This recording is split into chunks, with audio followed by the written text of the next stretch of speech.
The following is an AZPM original production. For AZPM, I'm Mark McLemore, and this is Arizona Spotlight. Coming up, meet some of the cast and crew from Spotlight Community Theater's new production, How I Would Have Done It. Artist, scientist, and conservationist Alan Ruiz Berman shares a story about connecting with your environment. And find out how a local middle school teacher and mother of two rebuilt her life following a tragic illness. Those stories are next on Arizona Spotlight. There is a grassroots company in Tucson founded by a father and son who each have diverse backgrounds in the performing arts. It's called Spotlight Community Theater, no relation to this program, and their mission is to become a spotlight in our community that leads to the awareness of local charities, sharing an environment of love, laughter, and smiles. They welcome aspiring stage performers of all ages, regardless of experience. Their new production is a comedy mystery called How I Would Have Done It, and next I talk to Spotlight Community Theater's founders and two of the performers about the show. Chris J., and I'm the main director. I'm Christopher. I'm a co-director. I'm Ruby, and I'm an actor. I'm Rich, and I'm an actor. I'm really curious about where this play came from and why it was chosen. Interesting story. I actually got to write this one myself. Starting a few years back, I had the idea to write my own murder mystery, and it just so happened that I didn't have a play lined up for this season, and figured I might as well and put it out there and kind of see what the public thinks of a new venture for us. And Christopher, what was your reaction when your son came to you with this idea or with this script? I was very pleased that he had taken things this far, and he let me read the script, and I found it hilarious. So I said, I think you got some gold here, so let's go for this. Rich, let's ask you about joining Spotlight Community Theater. How far back do you go with this group, and has it always been a dream of yours to be on stage? Oh gosh, Spotlight Community Theater, and I go back what must be like months now. Yeah, sometime back in earlier this year, a few months ago. You're a seasoned pro. Yes, I am. Chris put out an ad on Nextdoor, I believe it was. I'm not on Nextdoor myself, but my wife is, and she's known for a long time that I've had an interest in theater. I did some community theater a long time ago, and I'd been blathering about it recently, and she said, hey, call these guys, see if they could use you. So I called and spoke with Chris. He said, cook up a video of some kind for an audition, send it to me, and we'll see. What did you choose to do for your audition? I'm really curious. There was a bit of, it's not dialogue that ended up in the play, but it was dialogue that was appropriate for the character, the detective character he had in mind. So I did a little bit of that, and then I also plucked some dialogue from a couple of my favorite movies just to get kind of more of a manic comedic energy in case that's what he wanted. So I picked kind of one of Chevy Chase's rants out of the Christmas movie he did. And then I think I also did a bit from Raising Arizona. Some of my favorites I just kind of plucked out of thin air and did them best I could in front of like my computer camera. That's how I recorded it. So not really a professional setup. Oh, it's very modern. Yeah. And Ruby, are you comfortable with telling us how old you are? Yes, I'm 17. And what brought you into Spotlight Community Theater? I told my mom that I was interested in going like outside of my comfort level and I wanted to try new things. And so she just kind of found like an ad, I'm guessing, on Facebook as well, and asked if I wanted to do it. I just decided that I guess that was the time when I would step out of my comfort and finally try something new, and I really enjoyed it. Why would you say that this is out of your comfort level? You seem like you're pretty confident. I feel like because this is my third year of doing theater, and so I'm like homeschooled and I was very introverted when I was younger. Okay. So I was kind of terrified of like everyone. So I never really wanted to go do plays for like public and like singing or anything like that. So when I heard that I could have the chance of doing theater, I decided that I needed to get out of my bubble and meet new people. And now I feel like I've got out of my introverted self. So, Chris, this is our third time talking. Yes, sir. And I'd like to know that I think I ask you each time, how are things developing with Spotlight? And do you feel like you're in a good place here, having established yourself in the community? Absolutely. I think every year we've gotten a little bit more comfortable in the community. We're starting to see just how much Tucson loves us and how much we love Tucson back, and just the community support has been overwhelming this year.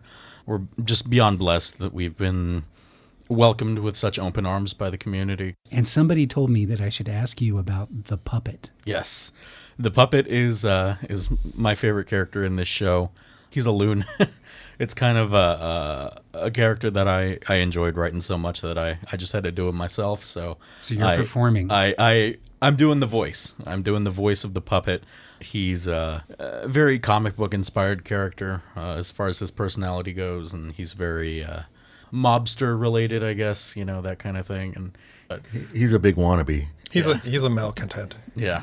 Ruby, can you think of one word that you would use to describe the puppet? Rude. So, Christopher, you've played many different roles in the years with Spotlight Community Theater. Tell me about who you're playing in this production. This year I'm stretching real far. I'm playing the magician. And Chris wrote many of the roles. I think he had people in mind already to fulfill some of those. And so when I was asked to be the magician, I felt comfortable stepping right into that role. And Yeah, so we've talked a little before about your magic background and about your background in clowning. But something I'd like you to tell us about now is your background in giving back to the community and finding charitable organizations that Spotlight Community Theater can help to benefit. we're a giving kind of family. It's in our nature to want to give to others, and I think that's a lot of why Chris originally started this theater group, is so that we could give to the community and helping people like Ruby in growth in that area, helping people who just want to spread their wings a little bit, try something new. This year, our charity is called Reaching People Far from God. They're a 501c3 that builds wells in remote parts of the world so that people have clean drinking water. It's been different charities every year. Chris works really hard to find the right charity that we want to give to. Let's continue the character breakdown a little bit, Rich. Tell us about your role. I play Mitchell Callahan. He's the detective that comes in when a crime has been committed and obviously needs to be investigated. So there's Detective Callahan. He also has a sidekick by the name of Sammy. And the two of them, in their own way, do the sleuthing, as it were, to figure out who did what, to varying degrees of success and frustration and things like that. So, And Ruby, I'd really like to hear about your role. My role is the comic. She's supposed to be the crazy, funny character that is really bad at being funny, but manages to do it anyways. And what I really like about the role is that she kind of breaks the fourth wall, so I get to kind of like interact with the audience.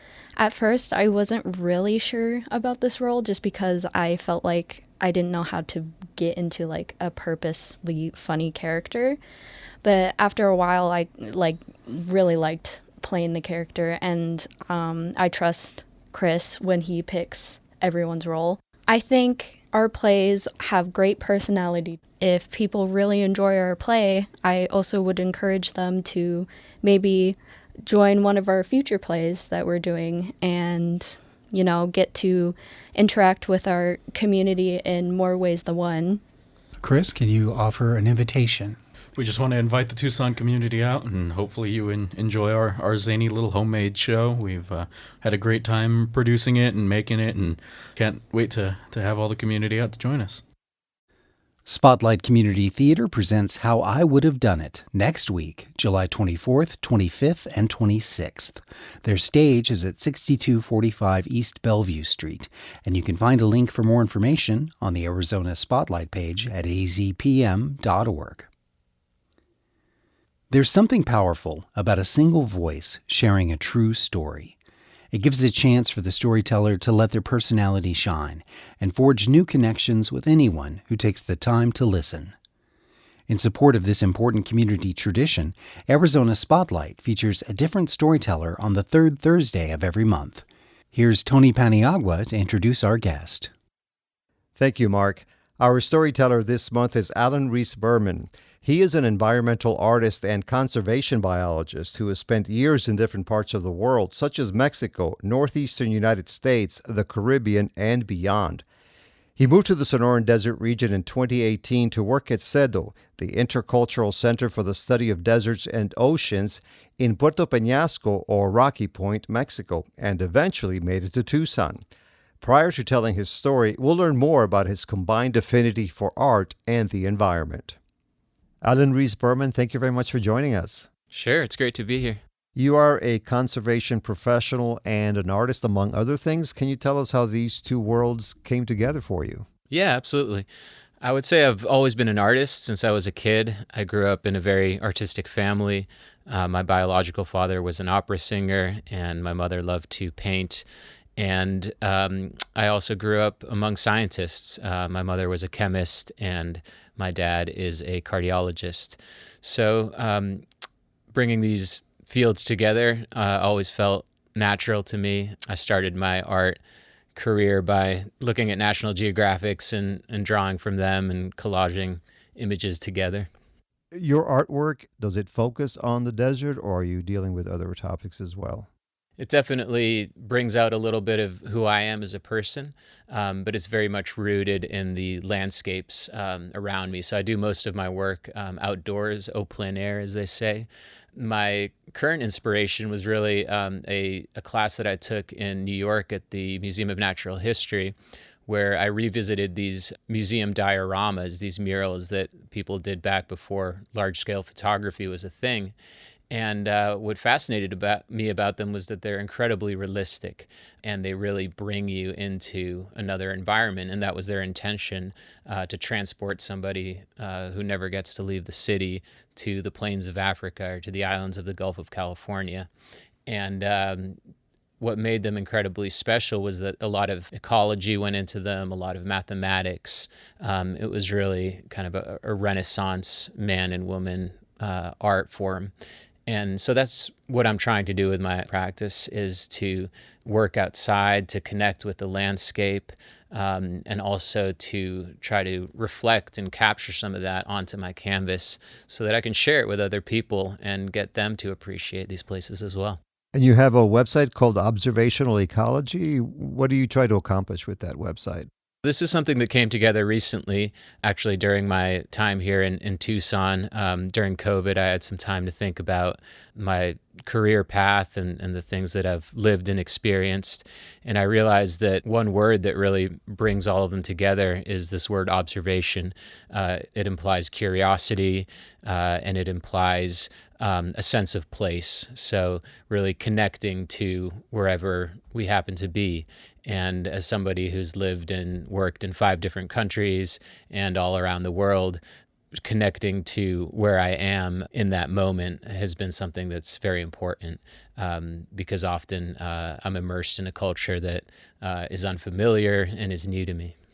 Why don't you tell us about that? I know that you are binational, bicultural, bilingual. Yeah, so I was born in Mexico City, and I have a very eclectic family in Mexico. And then when I was around 4 years old, I had already lived in a few countries following my father's opera career around the world. And when my parents were divorced, I ended up in Boston. So I grew up in New England, between Massachusetts and Connecticut. And I've done a lot of traveling as well, both with my family and on my own. So I've really gotten to get a global perspective on a lot of issues, including in my career in conservation. I was looking at your resume, and I see that you got your master's degree in New Zealand, of all places, a nation that many people aspire to visit and perhaps stay there for a long time. Most people that I tell that I lived in New Zealand, they ask me why I came back. And it's a good question. It is a beautiful place. The reason I ended up there was because my dad's best friend from college is a professor in Auckland. And I went for a year after high school to study outdoor education. And that was my first introduction to conservation. So my instructor reprimanded me for washing some mayonnaise off of my knife in a stream and affecting the ecosystem. And he used the word conservation, and that was the first time I had heard that word. New Zealand is fascinating because there's a very deep indigenous tradition there. About 1 in 7 people identify as indigenous, and their perspectives and their values are very well integrated into the field of conservation, among other areas of day-to-day life. So I did a master's in marine conservation there, and the focus was very heavily on island biogeography because it is an archipelago with endangered native species. So what was fascinating to me was how that concept can be applied really anywhere in the world, including here in Arizona, where we have not islands, but sky island mountain ranges. And a lot of the same biological principles from island conservation actually apply to our local mountains. And if somebody hears this interview and they want to become more active in their own environment, what do you recommend? Just get out there, at least start that way? What would you say? Yeah, so I see observational ecology as a practice that anybody can do, whether you're in a city and you go down to your local park, or you're lucky enough to live in southern Arizona and you can drive for half an hour and be in the wilderness. It's available to everybody. And I think the key things are to be patient, to be quiet, so not bring your music out into nature, that kind of thing. Always tread lightly and with respect for landscapes. A lot of our local landscapes are also sacred indigenous lands and should be treated as sacred spaces. And then the final thing is observing, and we do that with all our senses. So there's sight, touch, smell, taste, sound, and then there's senses that we might not even be aware that we have, sixth senses, if you will, that come to us from spending time out in nature. Thanks again, Alan, and good luck with all of your projects. And now, here is this month's story. I call my story Love in the Time of COVID, a dreaming between desert and sea. And this is an excerpt from a short story that I wrote. It was the time of COVID-19, and upon returning to southern Arizona from a visit home to the Northeast, needing both to give and receive space, I retreated like Pancho Villa to Nogales, Arizona, a quiet border town an hour south of Tucson tucked into the wings of the wild. The Golden Hills rolled like the sea, skirting blue-green ranges that run longitudinally, sky islands that connect Mexico's Sierra Madre, the Mother Range, to our Rockies, forming a cross-continental corridor over which species can island hop at their preferred elevation and in due season. There is also a river, the Santa Cruz, with an accompanying riparian corridor that connects our nations like a horseshoe. On a trail northwest of Nogales, I stood atop the rocky head of Atascasa Peak, looking west across the sovereign indigenous nation of the Tohono O'odham, where the earth and its people are still together. Beyond the horizon, my mind's eye could see past Organ Pipe National Monument, over El Pinacate, the dark volcanic heart of the desert, past the old bones of the Devil's Highway, across the sea of sand dunes, and into the cerulean eyes of the Gulf of California. I noticed, too, that the hills curled before me like the autumn man-in-the-maze design, but carved into the earth, or like sediment left behind by a great whirlpool. I recalled an autumn legend about the earth opening to swallow an entire world before this one, and wondered if it was based in the telling of a cataclysmic geological event that shaped this current world. Untrammeled ecological corridors like these are among the last on Earth, and long before nations were invented, life flowed as freely here as stories told by the fireside. Stories that will continue to flow even after the Colorado's tributaries have dried and the longfin dace, a desert fish, and Sonoran mud turtle have all but disappeared. Among lesser obstacles, the border wall has not only blocked the migration of the lion and pronghorn, the butterfly and bear, but also that of a people whose desert dreaming knew no boundaries. In a political theater where the longest-running play is us versus them, the latest acts have blasted sacred burial grounds, drained fossil springs, and scarred breathtaking landscapes. I've seen hardened rangers cry without applause as the steel curtain closes on all that they, and many of us, treasure. I took a big inhale of the fresh air, and a wing beat startled my dog. I turned, but there was nothing there. Maybe a clever raven, maybe something older. Back in town, my rented room in the Darling home, yes, like Peter Pan's adopted family, very apropos to my journey of individuation, sat atop a hill on Crawford Street, its tall turn-of-the-century windows facing Nogales, Sonora, a little more than a stone throws away. On happy winter mornings, I sip my coffee watching cardinals flutter to the feeder and snowstorms roll in from Mexico over the wall and into my garden where the ice would quickly melt into the thirsty ground. My first grade teacher in Boston said we're all like snowflakes, each unique, spinning through cosmic eddies and always returning to source. I was grateful for my solitude, and I felt a life plan forming, subconsciously, like mycelium slowly growing by consuming my emotional wreckage. Afraid to catch COVID again, I stayed north of the line, courting instead the quieter northern sister, contemplating her beautiful features, hills, forests, springs, and slopes, closely guarded by those ancient and ever-watchful sentinels, the ocotillo, yucca, and agave. I watched her seasons and her stars, both in the field and sky, come and go, and her moods change with the moon. One enchanted night, by the light of November's cold moon, I sat on a log by the illuminated creek in Sonoyta near the Hummingbird Preserve, where Jim Harrison once smoked his American spirits alongside his loyal mutt, when suddenly mischievous, translucent spirits scurried toward me, sending my brave hound sprinting for the car and me after him.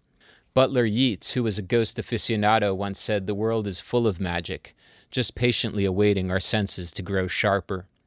Some adventures I embarked on were risky, following coatis deeper into canyons than most of us care to venture, but the one thing I could not take for granted was my freedom. Some mornings, before heading out on adventures, I saw young men scrambling up the hill through the yard, evading the border patrol. On one of our last phone calls, I said something paltry to humanize them, to cope, for their plight affected me deeply. But indifference to the suffering of others was a trigger for her, and I had pulled it. "You'll never know their suffering," she said, and she was right. She had a heart like the creek in Aravaipa, cold but fluid, even when the rest of the world had gone dry. On her last visit, I wanted to show her the maze, so we hiked hard through the rain, but we never reached the foggy lookout. The soaked grasses blushed a deeper pink, and the hedgehog cacti glowed like Christmas ornaments. She was glowing too, and I made her change into dry clothes on the trail.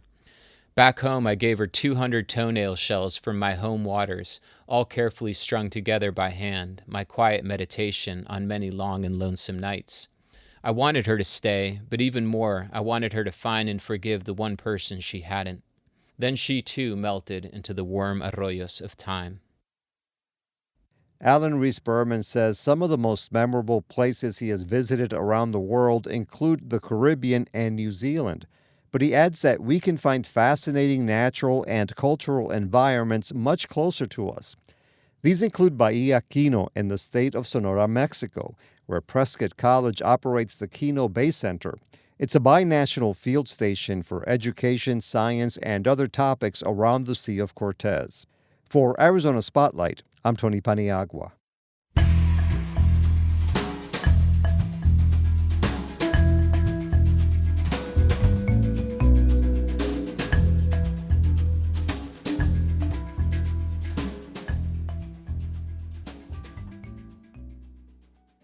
What if, almost overnight, your body was transformed and you were robbed of much of your independence?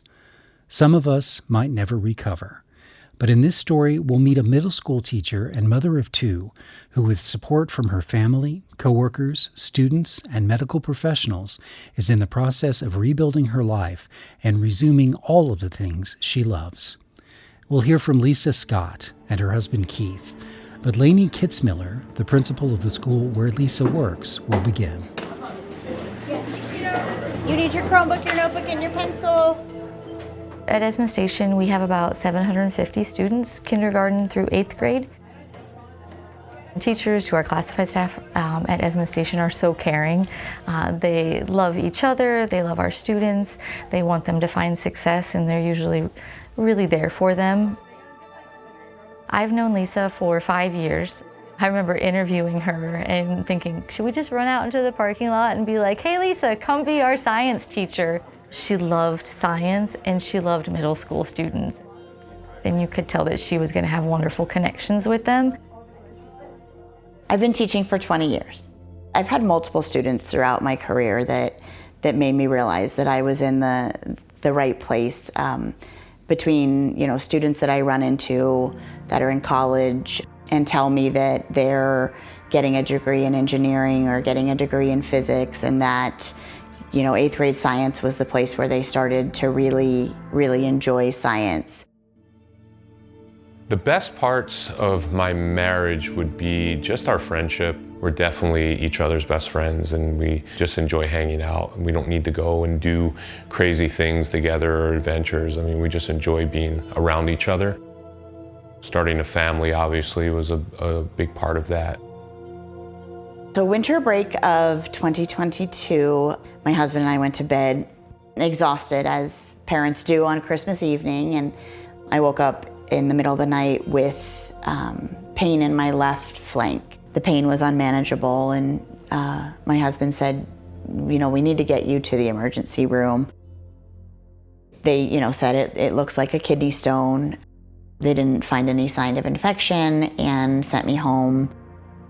As the evening came around, she fell asleep on the couch. She wasn't looking normal, so I tried to wake her up and she wasn't waking up. So I called 911. Once they got me back to the emergency room, at that point, I was showing signs of sepsis. They had to kind of put her out, which I found out later it was going to be almost a 2-week coma. One of the head nurses told me to prepare for the worst and told me she wasn't going to make it. They needed to administer vasopressor medications, but one of the major side effects is they can completely restrict blood flow to your hands and your feet and then cause tissue death, which is what happened in me. But it was even a few days before I realized that things were black, that there was damage, that I had that amount of damage to the tissue. As a result of the condition of Lisa's hands and lower legs, she was told they would have to be amputated. Her husband, Keith, remembers getting the news. I also had 2 kids at home that I had to come home to. I told them that their mom was sick and that she wasn't feeling well and she had to stay in the hospital for a little while, and that was the base of the story. When I was released, I moved in with my mom because my house has stairs, and then about a month after, I was back in the hospital for amputation surgeries. Once I got prosthetic legs and was starting to be able to stand on them for longer periods of time, I was able to go back to the rehab hospital for a 3rd stay to learn how to walk on my prosthetics. One of the first things I told my therapist in the hospital, she had asked me, what are your goals? And I think the first thing out of my mouth was, I have to go back to my job. I was encouraging her to go back when she was ready. I knew mentally and emotionally that would be the best thing for her. We do donated sick leave in our school district, and the amount of people that stepped up and donated days to me kept me getting a paycheck the entire time that I was in recovery. In the beginning, I really felt like I got treated differently because of my disability, as far as going into a public bathroom and people asking if you need help and those types of things, and really kind of felt like I stuck out like a sore thumb. Going back to work and getting back into a classroom of middle schoolers that are who they are, whether you like it or not, I think has been the biggest factor in changing that for me. When I'm at school, nobody treats me any differently. I'll get more mobile. I want to start taking walks around the neighborhood, and the independence around the house, get back to being able to cook some and prep meals and some of those last things that I haven't started doing yet. To have such a life-changing event and just kind of keep it to myself, it felt like a waste. We need to take these experiences and share them with people and maybe help people out with things that they need to overcome in their own lives. Not everybody goes through what I went through, but everybody has hard things in their life that happen. Again, Lisa's friend, Lainey Kitzmiller, principal of Esmond Station. The biggest thing she shows middle school students who are going through just a tough time in their life, those middle school years, is, hey, if I can do this, you can do anything. And that's kind of what, this whole thing has taught me. It's like we just have to look at it differently, and if there's a problem, solve it, and then we just keep moving. Even though this happened to me and it's a huge challenge, my life is still really good. I still have great people in my life that love me and that I love, and I still have a lot of laughter and a lot of enjoyment, and I think that's good for people to see. Good day. See ya. Bye, have a good one. See you later.